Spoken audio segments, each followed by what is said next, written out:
You remember him from parody comedy movies like Indiana Chunky and The Shed of Destiny. The Hefty Knight.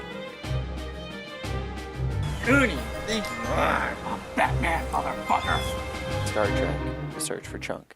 He came from humble beginnings and despite all the obstacles became a Hollywood star until the money, fame, and partying and addictions led to his downfall. Yet somehow, he still managed to pick up the pieces and return to the spotlight he once enjoyed.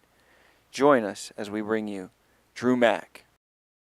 Drew Mack was born in DeBary, Florida. His mother, who wishes to remain nameless and have her identity concealed, tells of a childhood of a loner, always picked on in school until one day he discovered his humorous side while running from the bullies that were chasing him. Hanging around school, some bullies were trying to push me around. I tried to make a stand against them. They punked me out and I ended up running down the halls yelling, "I'm a chicken, I'm a chicken." I noticed the people laughing, so I decided I was going to ham it up a bit, and I started flapping my arms, yelling, I'm a chicken," throughout the hallways. And in doing this, everyone was laughing at me and having a jovial time, and that's when I decided I wanted to be an entertainer. As the years went on, Drew grew into adolescence where he eventually started high school. Deciding to make a fresh start in high school, Drew, on the first day, approached a group of jocks and asked them to sit with him. First day of high school, I decided I was going to switch things up a little bit. I got sick of being one of the loners or the outcasts.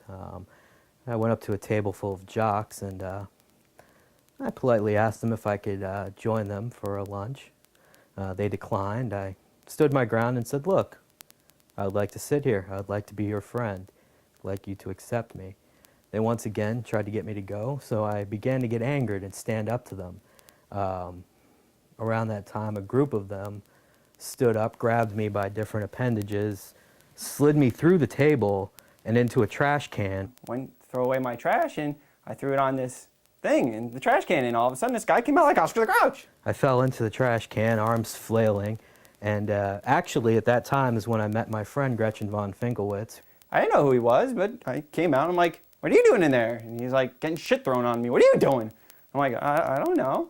And so we started talking. He said his name was Drew, and I'm Finkelwitz. Striking up a quick friendship based on a love for movies, the two decide to take up acting classes as a way to perform and gain the respect of their peers. We weren't very popular around school, so the drama club was an obvious choice for us. We tried to go acting. We weren't accepted by the geeks. We weren't accepted by the gang members. We weren't accepted by the jocks. We couldn't do anything, so we were like, let us try acting. We'd put on some of the most awesome plays. I remember we did Our Town. The people stood and cheered and clapped. And as soon as we walked on stage, I got punched in the stomach by the very same people and dropped into a trash can. For some odd reason, they always kind of wanted to stick it to them, and they did it in, like funky ways, like picking them up and throwing them in the dumpster, or turning his car sideways in the parking lot, they just stuck it to him. And they screamed. They applauded. The jocks loved us. But then again, as soon as it was over, we got off the stage and the jocks beat the shit out of us. But, I mean, it was a love-hate relationship. I loved that they loved me. I hated that they beat me up, though. After 4 years of high school, there were many offers coming in from the most prestigious colleges around. Juilliard, UCLA, the Harvard School of Acting. And why you wanted us, for God's sakes. They loved his acting ability. They loved his presentation. Burnout from acting. We said no. Me and Gretchen had talked about it and decided that we were, in fact, a comedy duo, and we were going to take time off, and originally it was just going to be a year. After weighing the options, Drew and Gretchen decided to go a different route. Well, graduation was a happy and sad time, as it is for most exiting high school students. I was happy to get away from the hustle and bustle of doing the plays and the acting and getting my ass kicked every 5 minutes. We said, I can't do this anymore. We just needed to live our lives. All we've done was pretend to be other people. We needed to be our own people. We started working at this shoe store. So we took jobs at the local shoe mart and we sold shoes for a living. It was here that they both met the Los. Los, a former member of a boy band, befriends the two based on a mutual interest. We're doing something to pass the time one day, moving shoes around, changing out of sock bins, shooting each other with shoe cleaner, throwing socks at each other. We used to just do stuff to pass the time. It was funny. I noticed this little guy staring at us from over. He looked kind of familiar. I didn't know if I had maybe went to high school with him and maybe poured beer on me one time or locked me in a trunk or something. I don't know. All kinds of weird stuff happened then. Everyone called him Los. I don't know what that really stands for. I'm hoping one day he'll tell me. Well, I met these two guys at I guess they went to high school together or something, and they were actors. They were burnt out, I guess, on their high school productions. I don't know. I'd been in the show, so I know what was up with that. He was a good friend. He was a pompous little arrogant guy. I kind of thought that was funny, and he informed us that he used to be a member of a boy band and also a child actor. He was in a few commercials, Life Cereal or something. The three began hanging out a lot after work.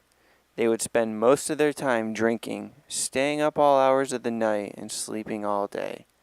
The career had a little bit of a flame out, so I met these guys, and they were cool. We used to hang out a little bit, party. We would go out late, drink beer, stay out till 2, 3 in the morning, sleep till the afternoon. It was the greatest time of my life. I had the most fun I've ever had in my life. We'd just hang out, you know, we'd do our stupid shifts at work and deal with the dumbass customers and shit. Then afterwards, we'd just head to the bar and go get drinks and stuff like that and hang out. Toilet papering people's cars, getting in all kinds of post-adolescent mischief that you would get into. This lasted for a few years until one day something happened that seemed to give Drew back the focus that he had lost all those years ago.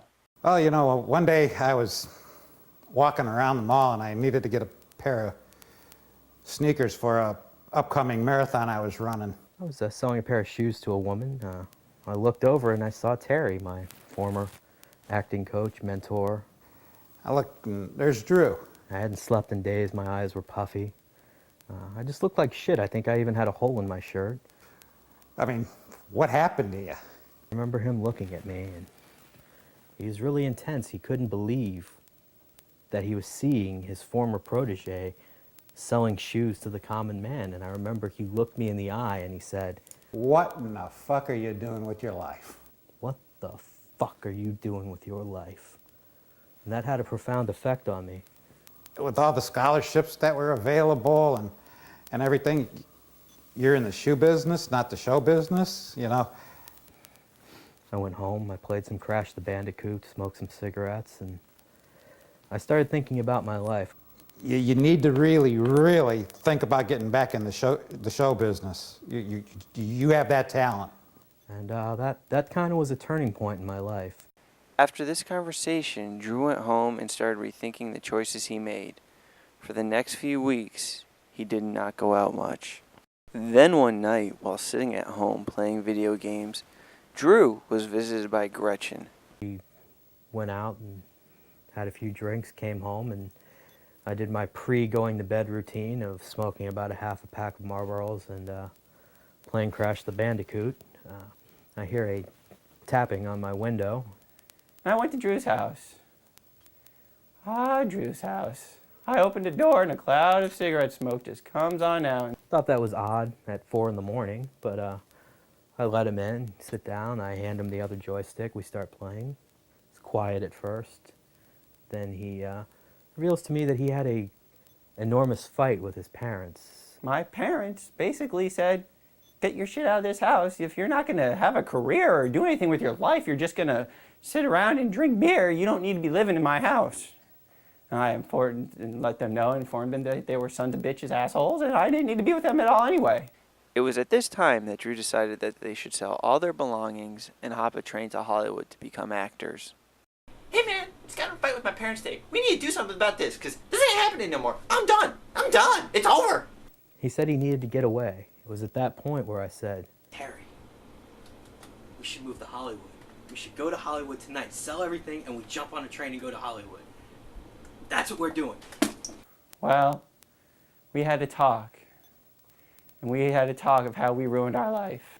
we need to sell all our stuff and we need to go to LA. So he convinced me to sell all our stuff and to move to LA. We were going to just become the world famous actors that we were destined to be in high school.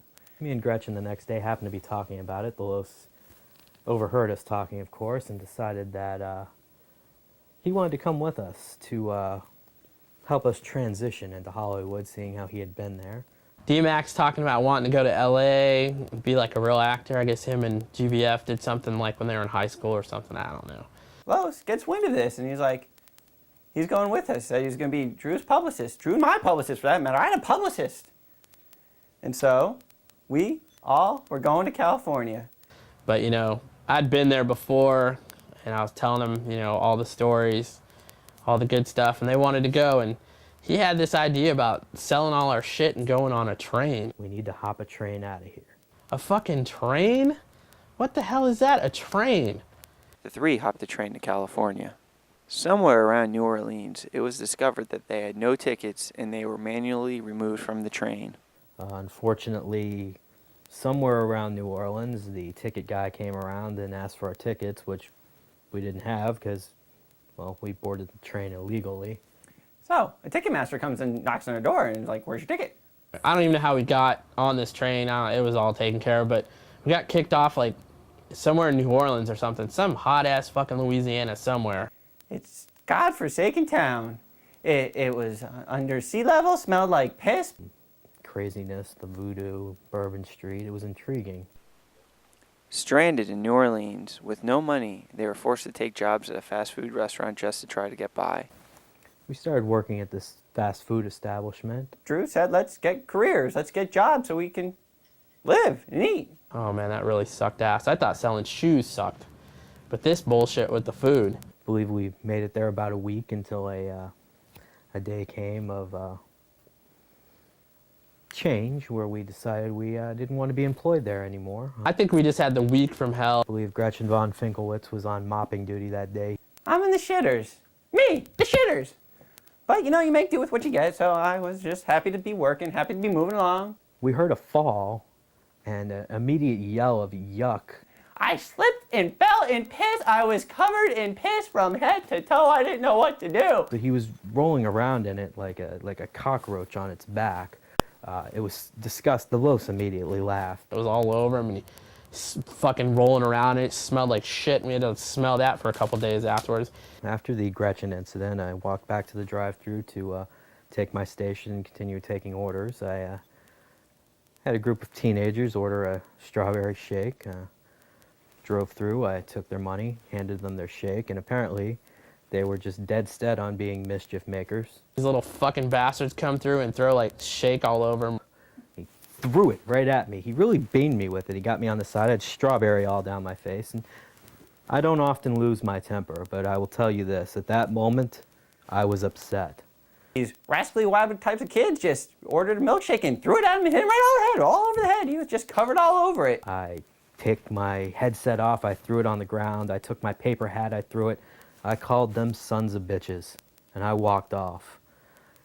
Happened to be at this time the Los was standing at the front, posing for a picture. Some middle-aged woman come up to me and demanded to take a picture of me. She reminded me of some annoying fan from back in the day, but she recognized me from you know, the old boy band days. A group of tourists came in. They saw him, recognized him from his days with the boy band, and actually requested taking a picture of him in his uniform. And I laughed at that, but he didn't seem to see the humor in it. That was pretty much the straw that broke the camel's back. I was like, fuck this. We were out of there and got our money. We were all like, let's get the hell out of Dodge. Took our money, pulled it all together, and got a train the rest of the way to California, and we were on our way. They once again boarded a train, this time paying for tickets, and made it to California a few days later. They managed to scrounge up enough money to get an apartment. So we get to LA, get this one bedroom shit apartment in like the worst part of Hollywood. One bedroom shack. It was 3 men and 1 bedroom. It's kind of Three Stooges style. There was just a mattress in the middle of the floor. Most of the time I would sleep on the floor. 1 bathroom. Bums, hookers, fire engines, trucks, whatever, the whole fucking deal. We were barely affording this place, so I decided that I needed to be the breadwinner. My contacts have dried up, so we got nothing. We were in California And you know, California's the place where dreams happen, stuff was gonna happen. Walked down to the Chinese theater. I noticed people would take pictures with people dressed up as characters from movies. So I decided to don an Indiana Jones costume and maybe make a few dollars on the side. I don't know if he's fucking losing it or what, but he starts dressing like Indiana fucking Jones. Like, I don't know why. I thought he was a ticket taker, but when I went down there and saw him, he was just a guy just dressed up as kind of like Indiana Jones, just sitting there and just taking pictures with fans. It kind of made me feel like a celebrity of sorts. He was making about $50 a day, which was great money for us. I mean, that was $250 a week. We could eat. All three of us could eat. While there, he struck up a friendship with another costume character. Michael Knight would hang out dressed as former Mets great Keith Hernandez. The two became friends and started to party together on a regular basis. I noticed this guy, he would wear gray sweatpants and a Mets shirt. He met this man, this portly fellow of a man called Michael Knight. He spoke kind of like a high-pitched squeal. It was almost like he inhaled helium and then spoke. Well, there's a man's Chinese theater doing an imitation of Keith Hernandez. Yeah, he's making like $100 an hour, and Drew was kind of struggling. He's only making like $50 a day, but you know, he's pretty cool, and we hung out. I really didn't like baseball, but we liked to hang out, and I think that's when I started getting into the drugs. Kind of got out of hand. We did a lot of blowing, like drinking, and like, you know, man, I was doing women left and right. Smoke a little marijuana, drink a little beer, get crazy. One night, Michael brought Drew to a party in the Hollywood Hills that would change Drew's destiny. Dude, that was a fateful day, that party. Changed both of us forever. Michael used to sneak us in the side door of these weird parties, be it people's houses or clubs or something. He'd always find a way in. We went to the party. I was looking to get in lead. You know, it was a foregone conclusion. I mean, you know. And I brought Drew along. He never really knew anyone. He just would kind of talk insistently until the person just said, "Come in." It was great. We'd always get free beer and dope and whatever we wanted. There happened to be a director there. There was a casting director there who was looking for someone to play a part of a, let's just say, a heavy-set action hero. This is where Drew got his break because they seen him and they knew exactly what he wanted. They wanted. Michael Knight introduced me. I showed her some pictures of me in the Indiana Jones outfit, and immediately a star was born, I guess you would say. The movie was a sleeper hit, and Drew became an instant star, with the second lead going to Michael. Indiana Chunky was just ridiculous box office hit. Yeah, this is the first film Drew and I did together. Yeah, the guy was great to work with. I do remember, however, that on the set it's a very humble time for me. I didn't quite have, I guess in my later years I might have developed a little bit of an ego. He was the star of the film, and I just had a cameo appearances like the street sweeper. You know, the villain. He played the protector of the Shed of Destiny. It's a very challenging part for him. He had to roll on the ground, and I had to be the hero, which, let's be honest, that wasn't a stretch for me because I always felt like I was, in fact, a hero. It kind of made him look better than he actually was. But lo and behold, he got the credit. After that, I was pretty much rich. I could take care of the entourage. I started getting offered more drugs. Well, after this film, we kind of went our separate ways. He continued to make bigger and better movies. And I took a different approach. I went, you know, the adult film industry, actually. And continued to get laid, only this time I was getting paid for it. It was an exciting new time. Haven't really talked to him since. But I do think about him once in a while. The hefty night allowed Drew to give back by getting his friend Gretchen the spot as the main villain. In a weird turn of events, it also gave Drew his first Oscar nomination and only win for Best Actor. Shortly after the massive success of Indiana Chunky and the Shed of Destiny, I was tapped to play the role of the Hefty Knight, the larger Batman. And what we figured was, larger budget, larger money in return. And we were correct. The Hefty Night, which was the greatest movie ever made. I don't know if you've ever saw it. I mean, you all should have saw it. It was this huge movie, but Drew got me cast as the second character, the Joker, the villain. I mean, it was a match made in heaven. It was at this time that I finally was able to secure Gretchen von Finkelwitz a part as the Joker. A part that he played very well, but just came up short of winning an Oscar, of course, losing out to me. My Hefty Night was brilliant. It was good. It was a good time on the set, and that's when we both kind of took it to the extreme. We both started a little party too hard. We both did a little bit too much blow. I mean, we were just immersing ourselves.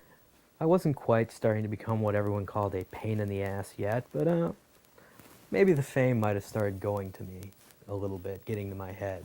With money and fame rolling in, Drew moved on to his next project, Star Trek: The Search for Chunk. This time, he turned to Gretchen, Los, and his old mentor Terry for supporting roles.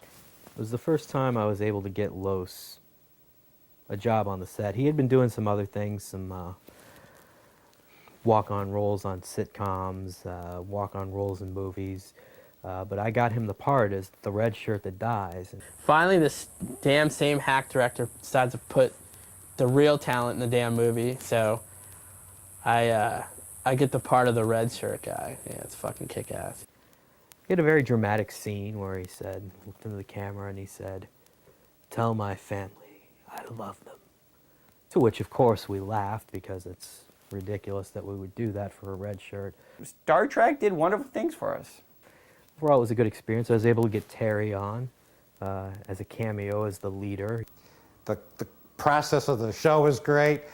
The actors, the supporting actors I had was great. But Drew got a big head for some reason. I mean, he wasn't the same Drew. I get onto the set and I meet with these guys, and they're supposed to be, you know, the best of the best right here in what they do.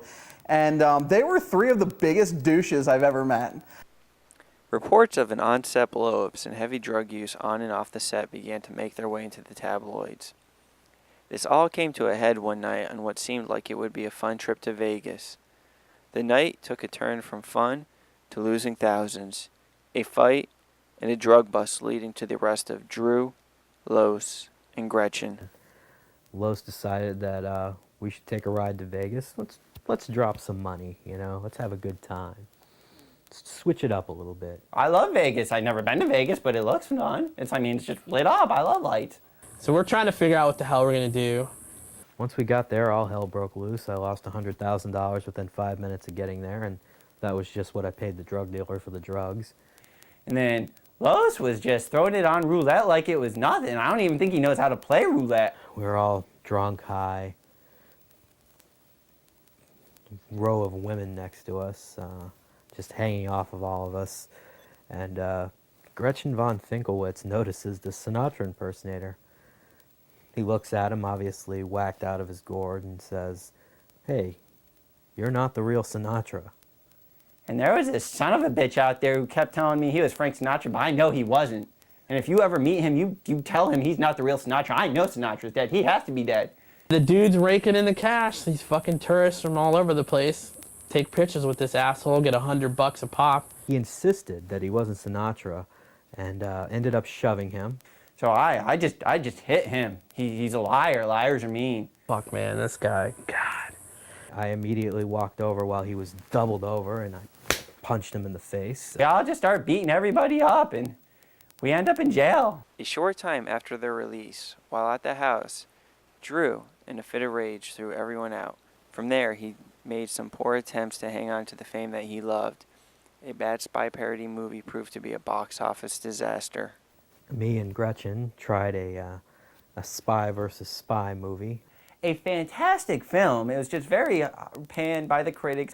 I might have gotten a little bit out of control. That's when you really could see that Drew was a little bit gone. I mean, he wouldn't show up to set some days. Needless to say, we got through that production. It failed. It didn't open like we thought it would, and it all kind of came to a head. A leaked audio tape of a tirade on the set of Quantum proved to be the final straw. Los and Gretchen moved back to Florida. Broke and desperate for drug money, Drew remembered his days at the Chinese theater. Too lazy to go all the way down there, Drew put a couch on his driveway and camped on it day and night, taking pictures with tourists that bought star maps. The excess money that I had pretty much drained out in a couple of months. Coke, whores, whatever. I needed a new gig. I couldn't get paid to do anything. I couldn't get a booth at a comic convention to sign autographs. It was just a bad time. The only memorabilia from my career I was able to save was the Indiana Jones costume. I had my couch. He was really starting to hit the fucking downhill slopes. I would just sit there, and I had a sign that said whether I'm awake or asleep or passed out, just sit down, take a picture with me, drop $1 in the hat. I used the honor system. I think people were fairly honest with me. Drew returned to the shoe store and got his job back. With Gretchen and Los working there and not speaking to him, he entered a rehabilitation program and began to take up golf to pass the time. I entered a rehabilitation program for the dope. We're all together again, but we're not talking to each other. I wasn't going to talk to him. He'd throw a shoe at me or something. I remember my first day, things were awkward. They wouldn't talk to me. Holy shit. I think he saw what he had become. Fucking goodbye ego from there. Excelling at golf, Drew began to plan his comeback. He got together his old friends and decided to make a run at qualifying for the U.S. Open. I decided I was going to qualify for the U.S. Open. He was going to go qualify for the U.S. Open and win it. I knew I was going to need some publicity. So I went to my two friends, the Los, Gretchen von Finkelwitz. So he comes to us and he's like, really, tells us how he wants to qualify for the U.S. Open and try to do it and all this stuff. And we're kind of, because I've heard this bullshit before. He goes, guys, I'm going to compete in the U.S. Open, and I need you. I need my publicist there, and I need my friend. I need you guys. I'm not going to be able to do it without you. Could see the sincerity in him and stuff like that. I think the little bitch even started crying like a chick with a skin knee or something. Gretchen was a little standoffish at first. Los immediately started tearing up. I started tearing up, and hold on a minute. My eye's bothering me. It must be my allergies. I didn't really want to. I didn't want to really help him, but Los agreed, and I couldn't let my friend down. We embraced in a three-way hug, which is mildly gay, but manly at the same time. He missed the qualifier by one stroke. It was an upset. But with his friends back and the publicity he received from it, he was back on his way to the top. As seen on TV, missed it by one stroke. I didn't get to play in the U.S. Open, but the band was back together. And I got this documentary out of it. I've got a movie deal coming up with me and Gretchen von Finkelwitz. And I think the Los was reading for a unnamed teen vampire thing. I don't know. It's his deal. I don't know anything about it. But we're gonna get back into Hollywood, and we're gonna do it the right way this time. We're all clean. We all got our head on our shoulders. We're ready for an honest go at this. The Los went on to star in a yet-to-be-titled teen vampire movie. Gretchen made a few more movies before he retired from the Hollywood scene, got married, and opened the Gretchen von Finkelwitz School of Acting. Terry went on to become an instructor at the Gretchen School of Acting. Shortly after his interview, Michael Knight went into the Congo to film one of his adult movies and was never seen again. Drew Mack was immediately approached by studios to do a biopic about his quest for the U.S. Open and unlikely success as a parody movie star. Clean and sober with a new lease on life, Drew went on to star in a string of movies that got him back on top. Drew Mack, the rags to riches story of a man who went from lowly shoe salesman to the tops of Hollywood and back down to the bottom. Then through sheer luck was able to bring himself back to the top. No one knows how the rest of this story will play out for Drew and his friends, but for right now, It appears that the sky is the limit for this talented group of characters. Thank you for joining us.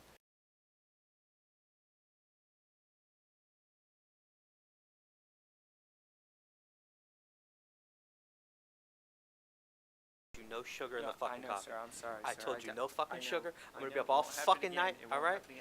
If I'm up all night, you know what I gotta do? I gotta get a fucking prostitute.